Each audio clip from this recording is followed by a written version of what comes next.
Right. We're live. Hello. Are you not moving, John? Hello, everybody. Hiya. We are live. Welcome to the Cruise Amigos on Cruises for Solos. And I'd like to say hello to everyone who's watching this on playback. And we have a very special guest today who I will introduce in a while. Just to let you know what we're talking about today. Now, our special guest, Julie, she danced back in the 80s on the Oceanic. So we're going to be talking all about Julie's dancing days back in the 80s on the Oceanic. And also, especially for our friends in the UK, not our friends in the United States, Julie is very, very popular in two shows amongst the cast and crew. Our friends will know who they are. It's EastEnders and Holby City for a particular reason. And so we're going to be discussing why Julie is really popular as well. So before we do that, normally it's ladies first, but this time I'm going to leave the best to last, yeah? So first of all, I've got to introduce the boys. So Chili, hello. Hello, everybody. Chili with Chili's Cruises here, coming to you from Bedford County, Virginia, on the other side of the pond from those two. And Chili, do you want to introduce John and tell Julie what John does for a living? Okay, down in the lower, I never can remember which way to point. The guy that's got the big, I think it's a pot plant behind him in the sunset. That is John. The telephone that's ringing. That is John Reitmeyer from Minnesota, and he's a pot farmer. People, he grows pot. Really? And he makes pot juice, and he rubs on his arms and his bald spot, and I don't know what he does with, but he's a pot farmer. John Reitmeyer from Minnesota. Thank you very much, Mr. Chili Falls and Mr. Pete and Julie. Well, I can't say anything yet because you have not been officially welcomed to the show by this guy up here. I will do that. I'd like to introduce my friend and work colleague, Julie Morgan Price. Hello. Hello, Julie. Say hello. Hiya. How are you? I'm fine, thank you. Yes, I'm good. Julie, we're going to talk about a few things because one, we're not only friends, you're a work colleague. We work together, especially on a show called Holby City. Yes, which we'll discuss a little bit later on as well, and little bits here and there on EastEnders as well. But before we talk about that, I want to talk about you were a dancer back in the 80s, yeah? Now, I've got it 1983 on the Oceanic. Yes, oh, that's our ship, yeah. Lovely that ship. Was your ship? Yeah. Wow. I mean, can we see you there, Julie? Are you there in the pool? No, I doubt it because we weren't allowed to be with the passengers. But and that was crikey, Pete. Yeah, that's where we used to do our cabaret. Yeah, we're bringing back memories now. Yeah, it does. That's lovely. That's brilliant. We've got a couple of people saying hello, by the way. Hi, Gretchen. Hello. This is my niece Poppy. My niece Poppy said she's going to say hello and then she's going to disappear. Poppy, don't disappear. You wait to the end and I will ask you questions afterwards, yeah? So, hello, Poppy, my niece. Right. Okay, going back. This rings a bell, yeah? Yeah. So Julie, this was the ship. I found this, by the way. Oh, Can you believe? Wow. Oh, fantastic. Look at that. The medal. Wow. Now, do you have any of those medals, Julie? I don't. No. Oh, God. Julie. Now, Julie. Now, I want to talk about you were a dancer, obviously, back in the 80s. Yes. So, can you tell me how did it start? First of all, how did your dancing life start? Well, I used to go to dancing classes from the age of 3, and my mum used to have to take me down on the bus to Gillingham and did all the ballet classes, tap, modern, etc. Did competition dancing as well, and just loved it. A little bit of a story actually. When I was 16, I was at school and doing my exams, and I was thinking, I'm going to go on to college to teach dance and PE and games and that sort of thing. And actually, I wasn't very well. I got taken to hospital, and I had a form of meningitis. It was a viral meningitis. And then the thought, when I was getting better, the thought of going back to school to do A-levels, to go to college, to do more exams, I thought, oh, I can't, didn't want to go down that route. And I said to my parents, Mum and Dad, do you think I could do panto at Gravesend? And they said, you can do whatever you like. They were so thrilled that I was well. And so then I got an audition for Gravesend panto, and I believe you did panto. Did you do Gravesend as well at one point, Pete? Do you know something? You've got me now, Julia. I did appear on Gravesend stage in a pantomime, guys. Yeah. The show was Snow White and the Seven Dwarfs, and I was one of the dwarfs. I was one of the dwarfs in Snow White and the Seven Dwarfs. Hi ho! Can I ask which one? Grumpy. Don't be So Julie, carry on, please. Sorry, darling. Yeah, no. So then from then on, I went to auditions and I started doing summer seasons and pantomimes. I can only see me now. Is that right? Oh, Yeah, no, because I'm doing this, Julie. I'm showing you, and I'm doing this. Oh. Yeah, so ignore me. I'm talking to myself. Yeah. So Well, before you carry on with that, Julie. Yeah. Yeah. So, does this ring a bell? Yes. Now, do you want to tell the guys which one you are? I'm the tall one. And that actually was the master. Where did you get that picture?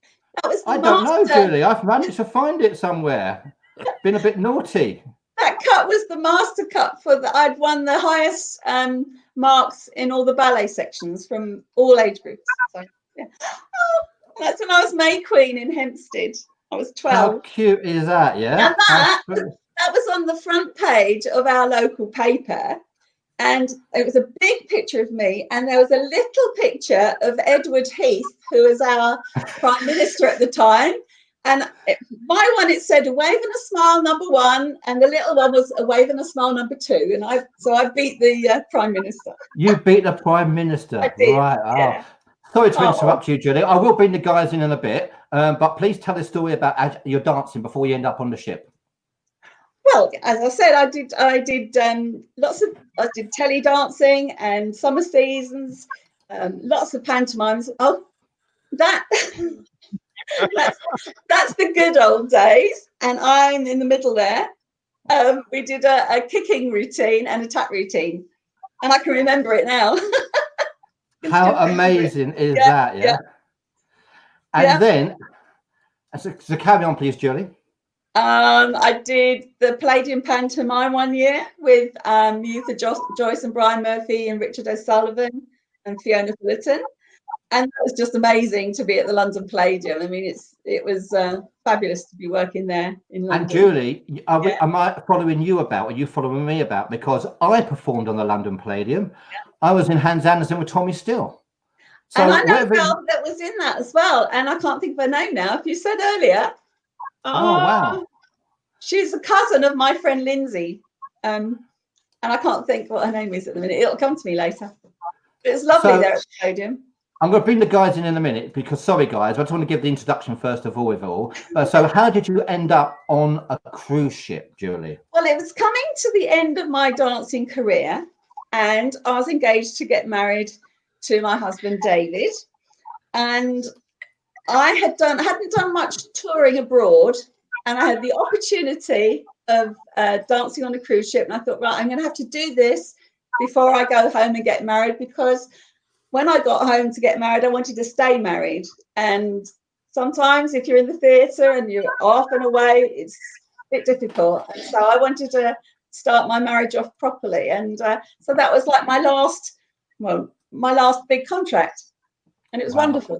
Loved it. And I will now bring in Chile, first of all, talking about the cruise ship side of things, Chile, the dancing side of things. I have a question on your days of dancing on the cruise ship. You know, that's going back.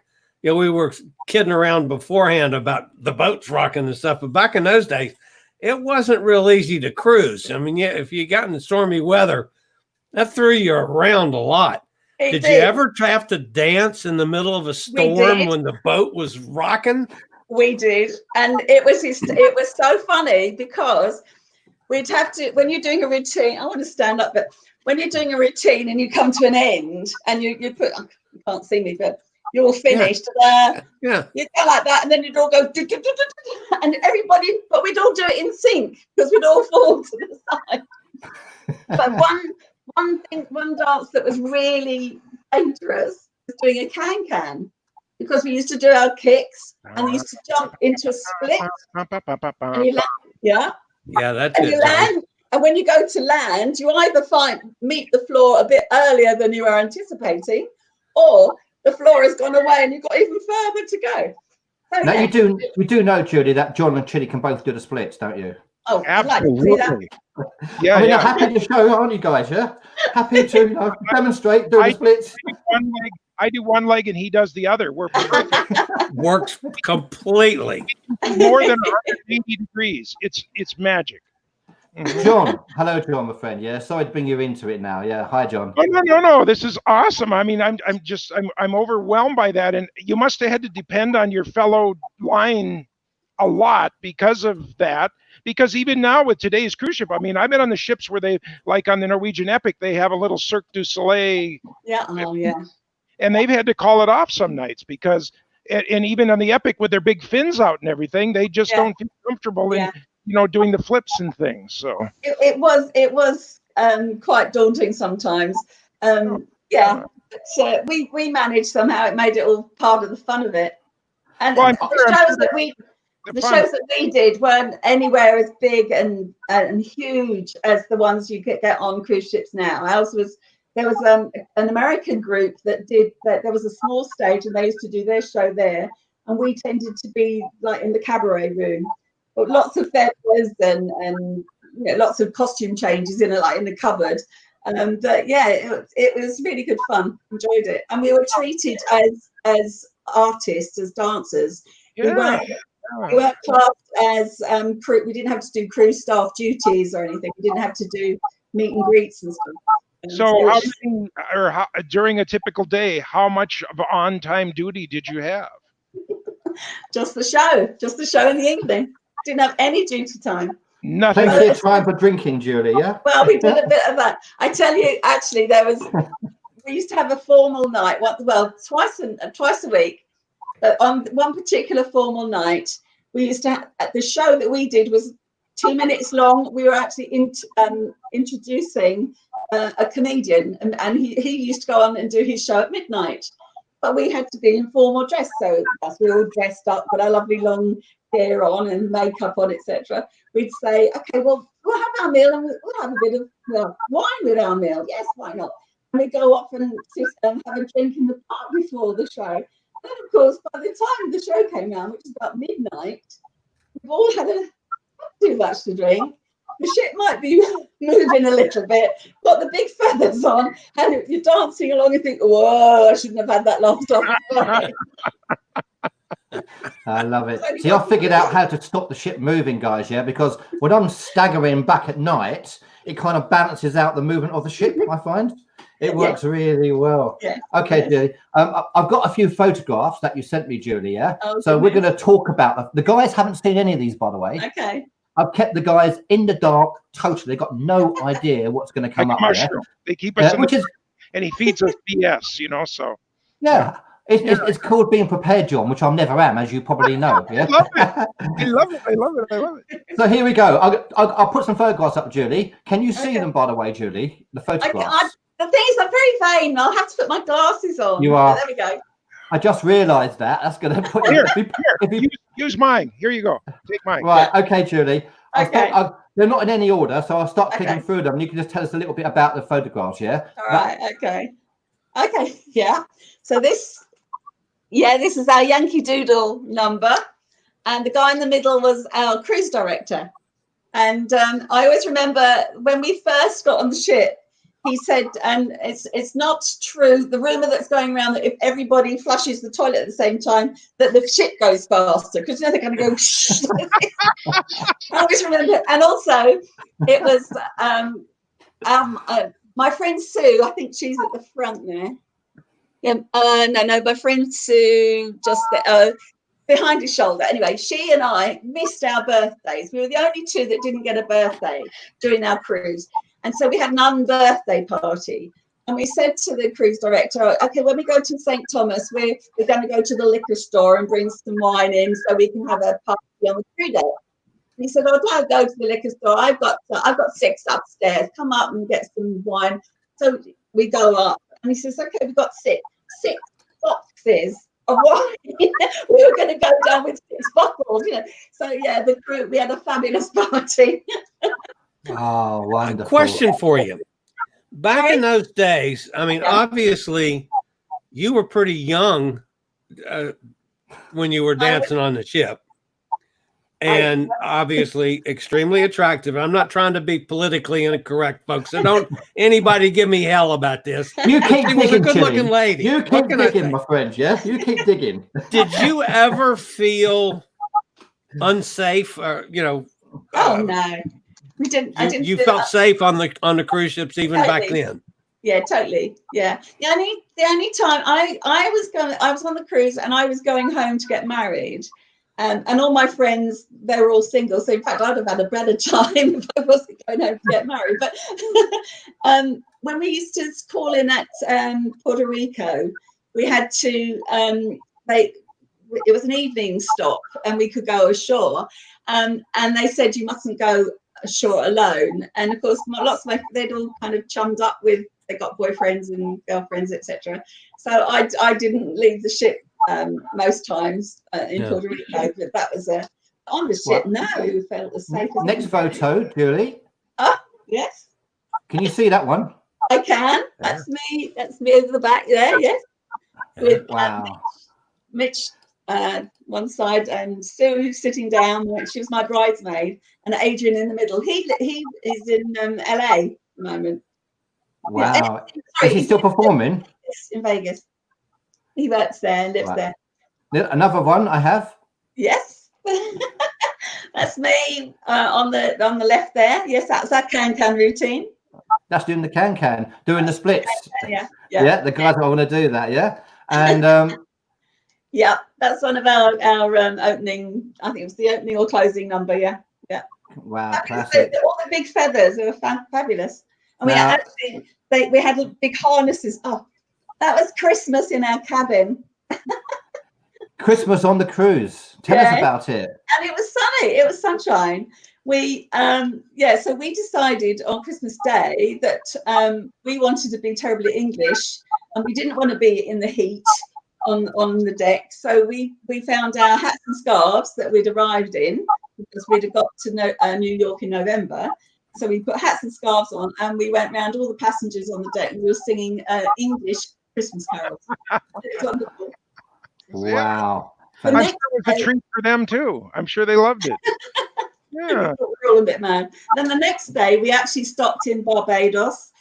And our choreographer took us. She knew somebody who had a villa in Barbados, and we went there and we had flying fish and chips for our Christmas dinner. You had fish and chips in Barbados for Christmas dinner. It was flying fish and chips. Yeah. Flying fish. What was flying? Were the chips flying as well? That's what we do in England, by the way, guys. Just so you know that our food fights, it's a tradition, yeah. Fish and chips, we throw the chips at each other. That's what they call flying fish and chips, aren't they, Julie? Absolutely. Only kidding. Julie, on top deck. That's when we got on the ship. Let's have another look. That's me in the middle. Yeah, that was when it was November in New York, and we met up with everybody on the ship, and then we were told we had to go down to the cinema for a meeting with the other cruise director, and it was just going to be when we were leaving New York. And we boycotted the meeting. So we've never been here before. You can't let us leave the dock and sail off out. And we're in the blooming cinema, so we didn't go.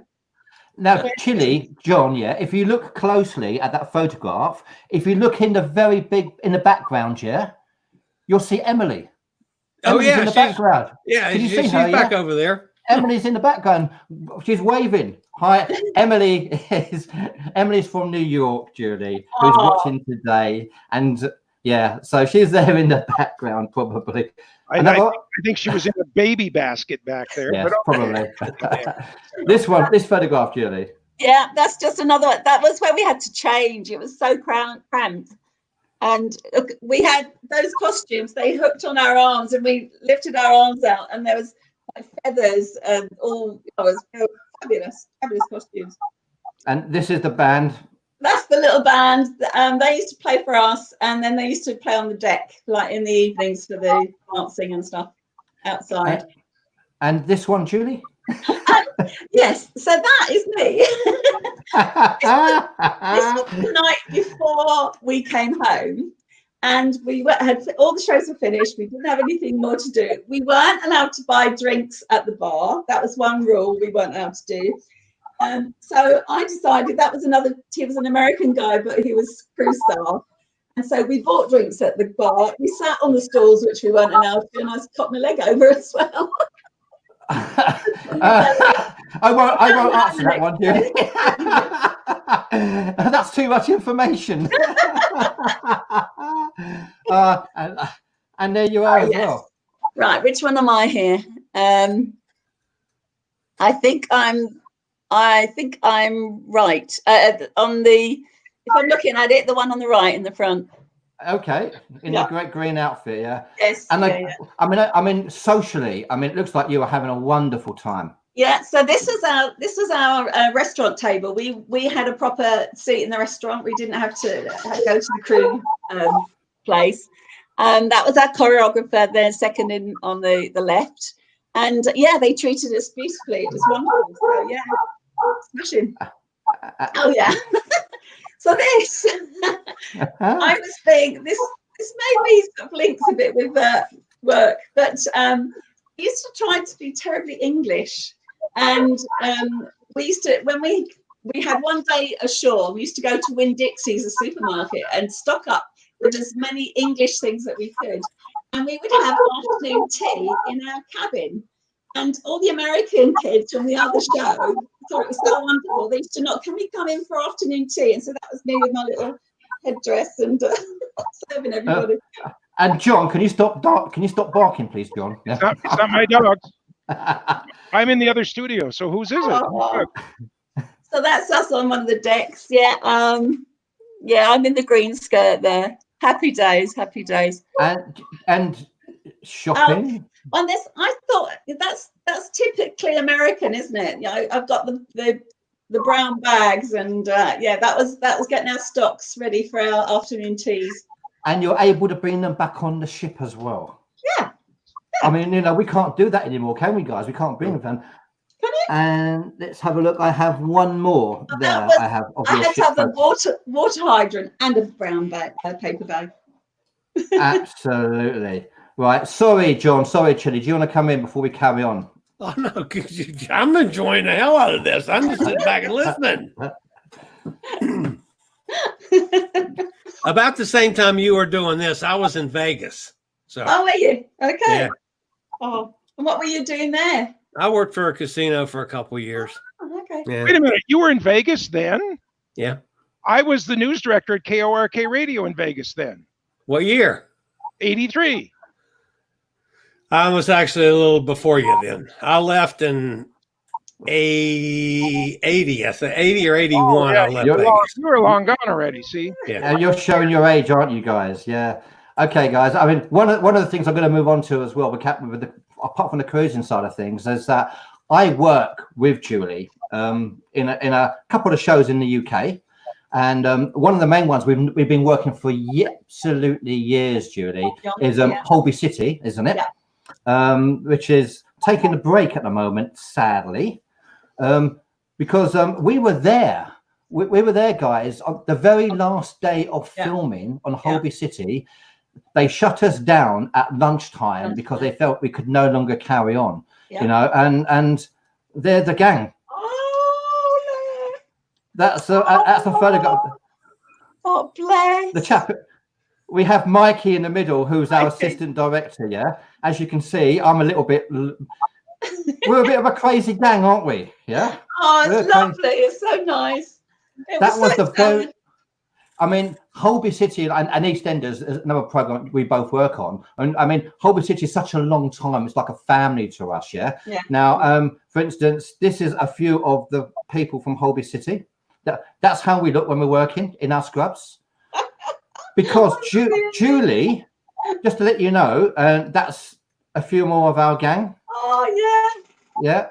Oh, See lovely. Julie in the red and white, yeah. Now this is Julie here, getting ready to go on set. In theatre, darling. I was going into theatre. Now Julie is. You dance in? I mean, do you like Always. She dances during the show. now Julie, you see that when Julie is what you call Julie is a scrubber. Yeah. That's what we call Julie, a scrubber. Yeah. Now I don't know what scrubber means in American. Yeah, same thing. It's the same scrub nurse. Yeah, but scrubber in the UK has double meaning, Julie, doesn't it? Yes. Yeah. But officially, she's a scrub nurse. I'm either an anaesthetist or an assistant anaesthetist, ODP. And we've worked together for a long time. Now, Julie has actually operated on me during the shows. I know. Haven't you, Julie? It absolutely freaks me out. What, this? Yeah. That freaks you out, doesn't it? Yes, it does. I'm about to freak out everybody. That's me looking at my own head. And Julie would be scrubbing for that. Now, if you don't know about that head, I mean, that's a prosthetic head, yeah? Yeah. Now, the lady that did that was Lucy Civic, and she actually won an Oscar. Yeah. Because she did Gary Oldman's prosthetics for the film Darkest Hour, and she won an Oscar for doing that. And she did my head before that. So that's what we do. Now, Julie is famous for a few things in wait a minute. Hold, stop. Okay. You got to back up to her operating on you now. I got to hear about this. What did she remove? My head. Maybe she extended something. She removed the whole head. She didn't just like take the brain out or anything. No. She couldn't find the brain, Julie. She just took my head off. That's what it is. Now, what it is my head is used quite a lot on the show, but you never see it. You know, it's not meant to be recognizable, but it's freaky, but it's freaked everybody out. Because, you know, it said the lady that did it, Lucy Civic, she won an Oscar. That's how talented she was. She painted my head, and that's why it looks so real. It's scary. Which one's the real one? You got to work it out. I'm lying on the bed, I'm lying on the bed there, and it freaks everybody out, to be honest with you. Because it's disconcerting. It's disconcerting if you're walking along the corridor and you glance into the prosthetics room and there his head sitting there looking at you, and we think he's gone to lunch, but actually his head is in the other room. Yeah, and my head's been wheeled down in the lift and stuff like that. You know, and there's a few, I mean, we won't go into it, but Michael, our medical advisor, has been a little bit naughty of my head as well. So, you know, we won't talk about that. But Julie's famous for a few things. Like, to be honest with you, excuse me, in all the years I've done Holby, that's the only thing I'm famous for. And my head gets more work than I do, and it's got more talent than I've got, and it's got more, and it earns more money than I do, Julie, doesn't it? But Julie is famous for she's famous for a few things. Now, in Holby City, there's a corridor, Fairbanks, after Douglas Fairbanks. There used to be photographs on the wall of all the famous films of Racarel, films from the 30s and 40s. And one day, it's incredible, Julie. Every time we walked into work, we would see there's amazing films from the 30s and 40s on the wall. It's incredible. Then one year they decided to upgrade them to the latest, and there she is. Scrubbing. Julie is on the wall in Fairbanks. Now, wow. In all the 20 years, I could never hope to be on the wall in Fairbanks, but Julie is on the wall in Fairbanks. Now, I mentioned before, chaps, this is going to get the guys excited now, Julie, that on EastEnders and on Holby, Julie is famous for a couple of things as well that I'm going to talk about, Now, one of the things that we absolutely love working with Julie for is we get a treat when we work with Julie. Look at those. Look at those. She made those? Yes.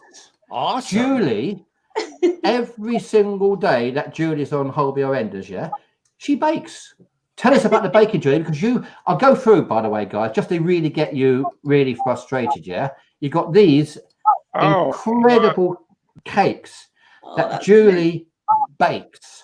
That's for Faraday. Yeah. Oh, that's your favourite. They're your That's favourite. my favourite, yeah? Wow.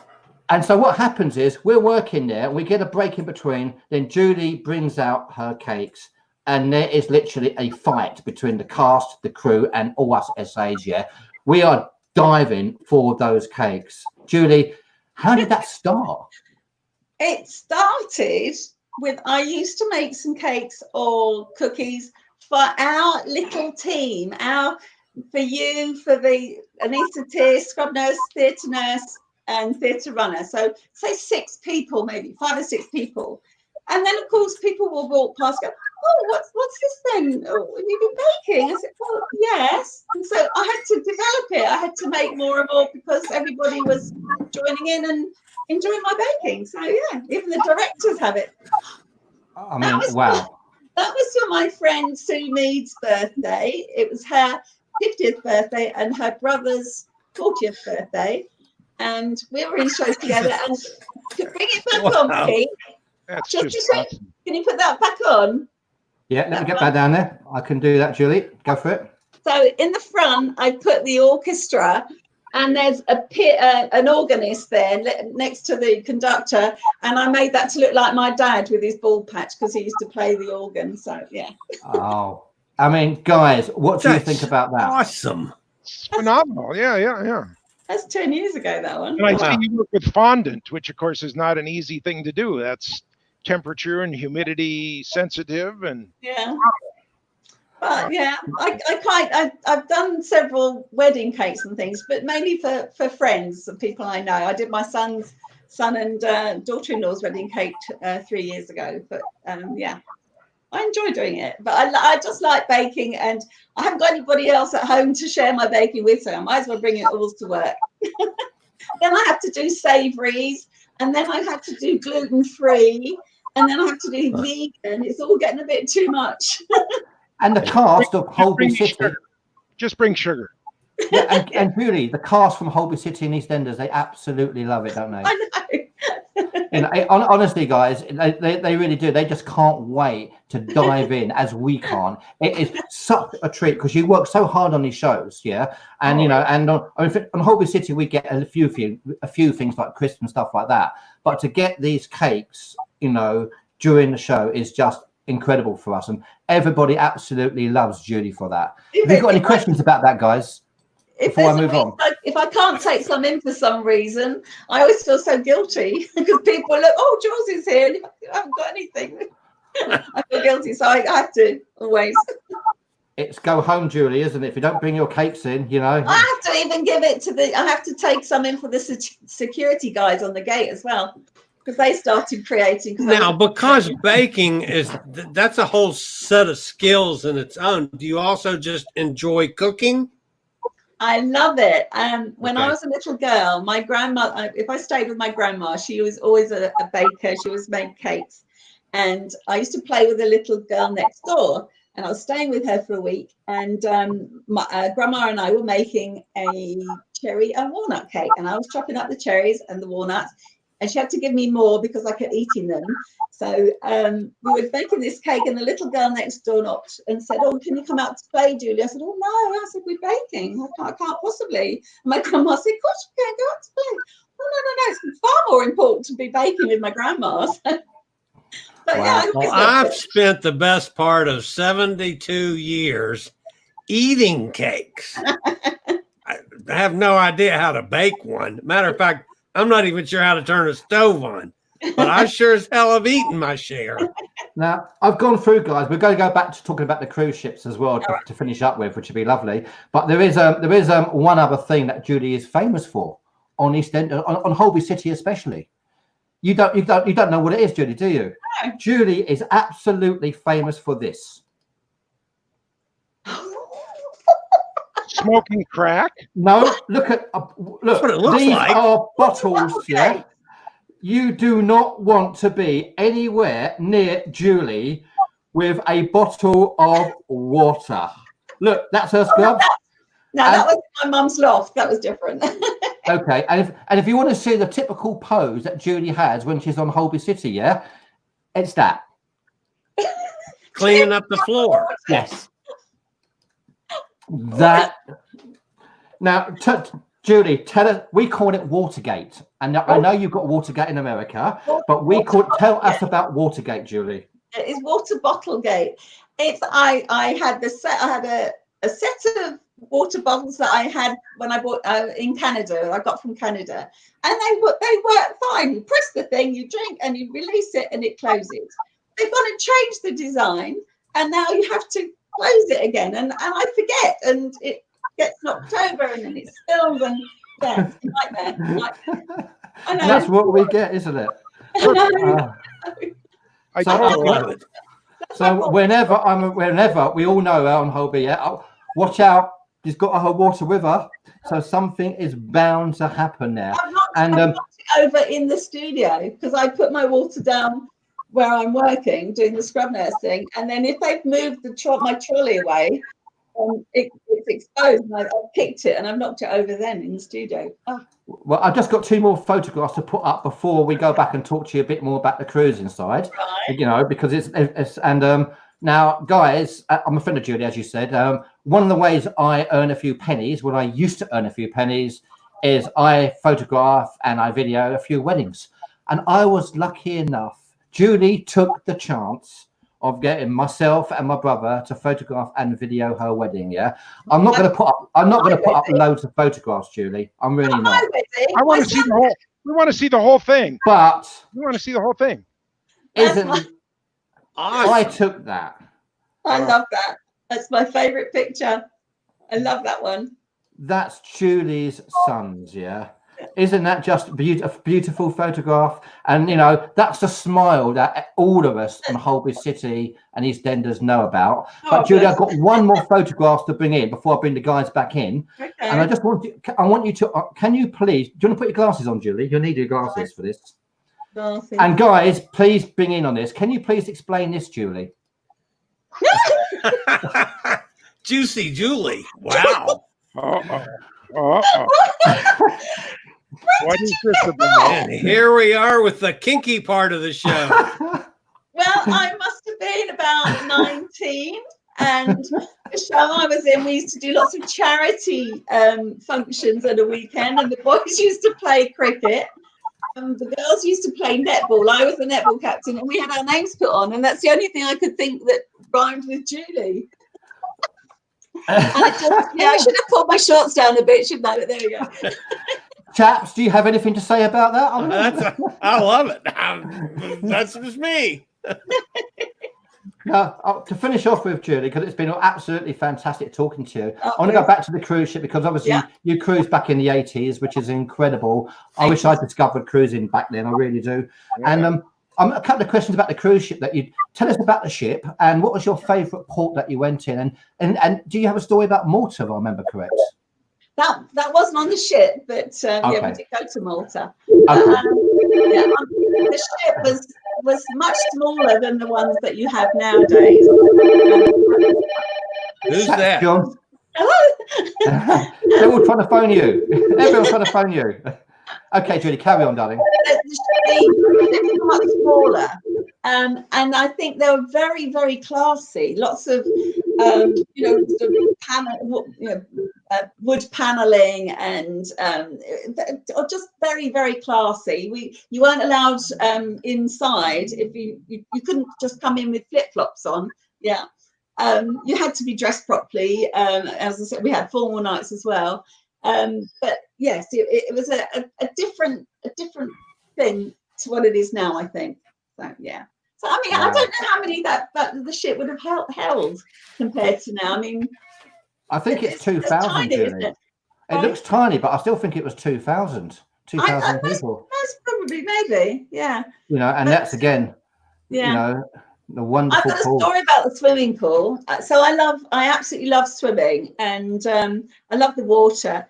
And we'd got on the ship, and we'd been rehearsing with no passengers, and we'd been rehearsing, and we'd finished our rehearsals, And the choreographer said, you could go up and have a swim in the pool. Why don't you cool down and everything? Oh, fantastic. Thank you. So up we go, got our staff. And we start climbing into the pool, and the guys are saying, no, you're not to go in there. I was saying, oh, what? We've been told, they said we can come in the pool. And as we're in there, we've gone down the steps, they're actually emptying it. So we're swimming like this, but we're going down. No wonder. So you couldn't go in the pool. And guys, I don't know if you've got any more questions, guys, but I want to ask, what is your favourite port of call that you went on the cruise? Favourite port? We used to go into St. Thomas and then go out to another beach. Was it Frenchman's Beach or something? Yeah. Or something. We used to like going there. I liked called in at Nassau. I liked there. We did. It was a 7-day cruise that we did. So we didn't do. We mainly did. First night was Puerto Rico. Then we'd go down to St. Thomas, St. Martin, and then another time we did Nassau and Puerto Rico was on the way down. So it wasn't that many places we went to, but because we didn't have crew duties, as soon as we were in the port, we could go off to the beaches and loved it. Absolutely loved it. It's like a holiday. Guys, have you got any questions? Where was your cabin, and did you share back in those days? Yeah, that picture of me with the tea tray and the Christmas tree, we shared. We had 2 to a cabin, no port. Yes, that one. No portholes. I shared with my best friend Sue, and the thing was, we'd finish our shows late at night. Then we would get together with other friends, the other other show people. And not get to bed till really late. And so if we had a day at sea, we'd sort of wake up and it was dark, so we'd just turn over and go back to sleep. So about 3 in the afternoon. And then our head girl got cross with us. She said, no, you can't stay in bed all day. You've got to get up. So and then the one time we did do that, we said, right, we're going on deck. And we weren't really conscious of putting proper sunscreen on. And we would use straightforward olive oil on our skin, and we were sat there on deck all day with the wind blowing and this olive oil. And then the next morning I woke up and I looked in the mirror between the 2 beds and I couldn't open my eyes. My face was swollen, and I go, oh my god, so and she said, what's this? She sat up and we looked at each other. We were identical. Our forehead was out here. It was awful. And so, yeah, that's because we just put olive oil on our skin and we stayed on the deck all day long. And what was the mix of people back then? Now, like the Epic is really big in the from Greece east is like where their staff comes from, and some ships are real heavy in the Filipino zone or whatever. How was your ship mixed in? It was an American line. It was home lines, so it's owned by Americans. But the crew were mainly Italian and Colombian. They like the waiters and the people were. So were they catering to them as far as in the crew quarters for food and things? Did you have lots of Italian food? Yeah, they had all their crew. They had their crew canteens, etc. But we didn't do that. We used to go up to the restaurant. We weren't treated as crew. We were artists. We were dancers. Oh, so you all ate where the passengers ate most of the time, or all of them? Yeah. We had a proper dining table, proper waiter. Franco, his name was. Oh, and that was morning, noon, and night. I mean, so. Yeah, always. Oh, wow. Okay. It was amazing, really. It was our choreographer who said that. She said these people they are entertainers. They're not crew. They don't work on the ship. They don't work for the ship. They're entertaining the passengers. And so you had the same servers every night, like in the dining room? So did they get to know did you like Tuesday you always had the fish and on? Yeah. Oh, I mean, it was the first time I'd ever had Caesar salad, and I absolutely adored it. And they used to just have it there ready for me when we got down. It was wonderful, yeah, everything. Wow. When they bring in the great big baked Alaskas, they do them huge. Sure. There's one for our table as well. We're treated exactly like the passengers. Wonderful. And were you working? I mean, were you exercising enough that eating you didn't have to really watch what you were eating? Or? you know, when we dance, we had rehearsals in the daytime sometimes, and when we dance, we work so hard that you know, and I just think our bodies then, we just Burned it off. didn't come onto it. None of us put on any weight. Funny thing, it's a good job I didn't show you, Pete, some pictures, but I've got a picture of us on the beach, a lineup of us in our bikinis, and honestly, we're like sideways. You can't see us hardly. How did I miss that? Yeah. How did I miss it? I apologize because I didn't show you that one, Pete. No, I didn't show Julie, you it that didn't matter. I searched your Facebook, Julie, to see what was there. That's how I got those dodgy photographs, I Julie. realised. Yeah, and I missed that because if I'd seen it, I would have definitely grabbed it. It's not on there. It's not on there, Pete. It's in my album. Very clever, Julie. I figured, you know what? I figured that if Julie's okay to put it on Facebook, then I'm okay to show the world, yeah? And we're showing the world. You know, we're showing this goes all over the world, incredibly enough. It really does. So it's great to show the world. Chile. Would you go back to sea today? Pete often says to me about going back. I'm a bit funny. I don't like the routine of things. I don't like to be told that my meal time is a certain time, and then you have to be off the ship at a certain time to go somewhere. I've always had holidays, never in hotels even, so that we look after ourselves and we go and do what we like when. And it's one of those things. Guys, I've told Julie a million times that I know. Norwegian Cruise Line, who we cruise, free at sea, there's nothing like that at all. You do what you want, when you want, exactly with who you want and stuff. Yeah. And so one day, I'm determined, one day, we're going to persuade Julie. I'm going to get her really drunk. I'm going to make, when I'm on Holby Enders with Julie, I'm going to make her physically, I'm going to force her to book a cruise while I'm with her, yeah? And so it's booked, yeah? Non-refundable deposit. And, you know, and she'll have, because Julie, I'm actually cruising with Chile next year. Can you believe that? Chile is coming over to the UK. We're trying to persuade John to. Now, we've booked a cruise, and we're going to go from, in October, we start off in Venice. It's an incredible itinerary. Croatia, the Greek islands, back to Venice. Then we go off, then we go to Rome for 3 days. And then we go from Rome around Italy to the Leaning Tower of Pisa as well. I persuaded Chile to come over. I'm hoping to persuade John to hit Europe next year. How's about that? European cruises will never be the same. You can come and visit me at my house, and I'll bake you some cakes. Oh, sweet. We're going to have to stick England in, aren't we? We're going to have to stick a UK trip in beforehand, aren't we, guys? Go and stay with Julie beforehand. We can have cake, and there we go. So, Julie, I want to say thank you so much for coming on the Cruise Amigos show with John and Chile, myself. Yeah, we really appreciate hearing all about those amazing times when you cruised. It was Did lovely. I lose you or did you lose me? Yeah. No, we're still here. And fantastic photographs, incredible. And it's great hearing all about cake, Holby, and everything like that. So, John, I don't know if you can hear us because John's just gone. Did you lose me? Looks like John's frozen. Good timing. Chile, thank you so much. Of course. Yeah. John. Julie, it was great meeting you. I enjoyed it. Too. You too. And John, as you can see, Julie, John is now frozen in fear at the end of this show. That's because he says that I can't swim, which is totally not true. So thank you to everyone who's been watching, and thank you to everyone who's watching. Hi, Peter. Hi, greetings from New Jersey. We have people watching from all over the world. Something's breaking up, Pete. Okay. Thank you, guys. Thank you, Julie. All Bye, good. bye, All good. The Broadcast. Bye.